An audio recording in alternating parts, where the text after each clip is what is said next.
when it comes to leadership, we have with us today two extraordinary individuals that are really helping pave the way, not only for digital health in the ecosystem, very on a platform and portfolio basis with patients, providers, and payers, but also someone who is working in digital health globally in places like Somalia, using drones to deliver medications by using GPS and things like that, with one of the big 5 tech companies in the West Coast, Olivier Rabenschlag. So Bill Taranto, the CEO of the Merck Global Innovation Fund and chair of the Breakthrough Alliance, and Olivier Rabenschlag from the head of creative at Google.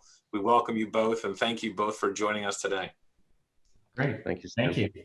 Thank you, Stan. Well, Oliver, a pleasure to meet you. I haven't had a chance to meet you before, but I'm excited to hear from you today. Obviously, we'll get to some healthcare questions in a moment, but more generally speaking, I know you've been at Google for quite some time now, maybe around 9 or 10 years, and just curious about your role there and what you exactly do for Google at this time. Thank you, Bill. And yeah, very nice to meet you as well. So I've been at Google for close to 10 years, and my team's mission is to future-proof our most critical brand customers. So whatever Fortune 500, the world's biggest brands are after in terms of solutioning, also especially what goes beyond media and marketing, we can help. And the way we've been doing this over the years is working closely with the engineers and the product folks across all organizations to really find the next best thing that represents the best solution for what those brands are after in the first place. Good, good. Can you tell us a little about some recent projects that you can tell us about that you've been working on, and you know, what is that going to eventually mean to us as a consumer? Yeah, actually, Stan mentioned the Somalia project. I think I can talk about this a little bit because it's public, it's out there, and it shows impact. So a couple of years ago, we wanted to tackle an issue in Somalia around vaccination. So as it turns out, 1 out of 5 children under the age of 3 has been dying because of a vaccine preventative disease. And we're not talking about a COVID vaccine, we're just talking about something as seemingly simple as a flu shot. And as we were digging into the issue of why those kids don't get the vaccines that they need, turned out that there are no physical addresses in Somalia.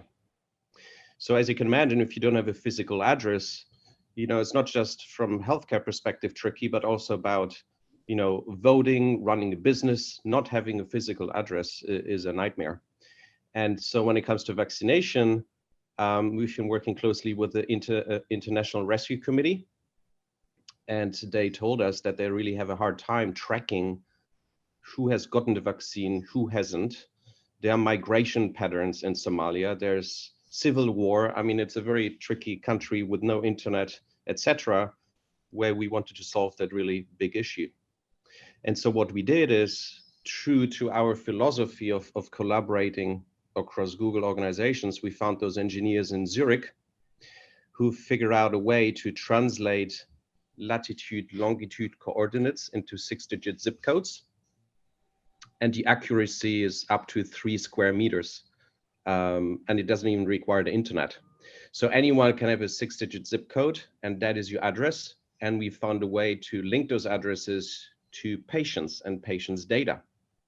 And so suddenly, the International Rescue Committee and collaboration with Pfizer, actually, we figured out really how to illuminate adherence to vaccines across the country. And I believe within 6 weeks, we gave over 10,000 kids a vaccine who otherwise wouldn't have gotten one. I think that project represents almost like the birth of my team. It really opened the eyes of what our technologies are capable of. And yeah, I've been working on those types of projects ever since then. I'm passionate about using creativity and technology to create impact for the planet, for humankind. And yeah, that's why I'm still here at Google, close to 10 years later. Fantastic. And that's a great example, and certainly touches on healthcare a little bit. Broadly speaking, you know, you're probably inundated with a lot of different, you know, you mentioned you're trying to solve a lot of problems on a global basis. So you're probably inundated with a lot of different types of projects. How do you choose these types of projects and what you're going to invest in? And then how do you actually get them through any approval process? And how do you get something launched like your Somalia project? So firstly, my team is small. And if you have a small team, I'm sure you know, it's a good thing and it's a bad thing. The good thing is that there's no hierarchy, layers, bureaucracy. We're like this free-flowing think tank. We can pretty much do whatever we want and can. The bad thing is that we have to pick our battles. We can only pick so many projects to deliver something in market. So the most important criteria for us is when selecting a project is it can't be a one-off. It can't be a PR stunt. There has to be something that is not just relevant for one brand, but to an entire industry, an entire vertical. And so, yeah, we call them industry solutions. So ideal in industry solution for, in this case, it was for Pfizer and International Rescue Committee should have implications for the entire healthcare world. We're working on another project at the moment for trying to have impact on plastics. And again, it's across all CPG companies. So that's the first thing. Can we pull it off, avoiding a one-off? And then secondly, I think we also need to be honest with ourselves. Yes, we are Google and there's so many things we can do, but there are probably also a couple of things that we just can't do because it's not our expertise. Our expertise is data, prototyping, productization. And so when you put together client demands and our capabilities, that's how we select our projects. And then also we have a pretty good sense of where the majority of requests are coming from. So in terms of trends and especially in a global scale, we can make smart decisions of what we tackle next. Oh, fantastic. I want to talk to you a little bit about digital. I've heard you speak before and you have an interesting viewpoint on just the term digital and where digital fits into our society. And certainly I'm a digital health investor from that perspective. And we always have viewed digital more as data. And I've always coined this term that data is the currency we use to transact in the future healthcare market. But I'm curious how you view data and how you view digital and just kind of your viewpoints on that particular topic. I mean, to me, digital representing data to me is gold because you can get to the smartest insights you could ever get. Without data, it's really hard to get to those insights.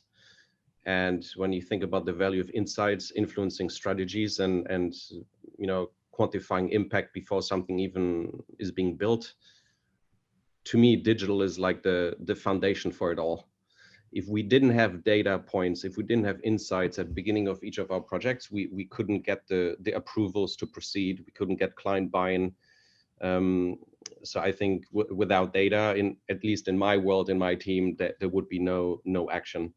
The other thing about, when I think about my team being an innovation team, the fact that it's in a digital world, when you think about the act of prototyping, it's a lot easier to prototype something with digital means, digital tools, and looking at data as output to evaluate versus like having to build, I don't know, complicated physical structures in the world to see if it works.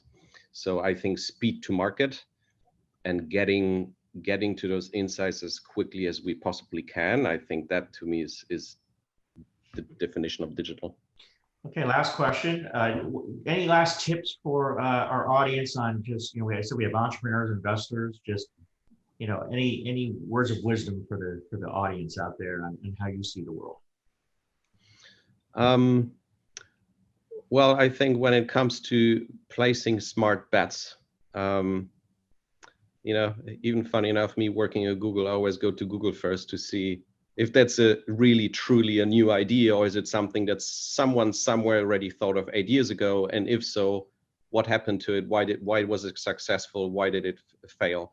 We have so much knowledge on all that stuff when it comes to, the initial landscaping. I think doing the due diligence to me is everything, and we do that all the time. When we want to create something new, we spend easily 3 to 4 weeks doing the initial due diligence, and through technology, that's pretty easy done these days. Great. Well, thank you, Oliver, for the time today. It was great hearing from you and your thoughts. And Stan, again, I always enjoy these monthly Q&A sessions. Thank you. Well, thank you very much. Thank you, Bill. Appreciate your time as well, Olivier. And again, major kudos to both of you for just the extraordinarily impactful work in the digital health and the healthcare ecosystem through digital means and digital technologies. So a virtual round of applause from the attendees from around the world.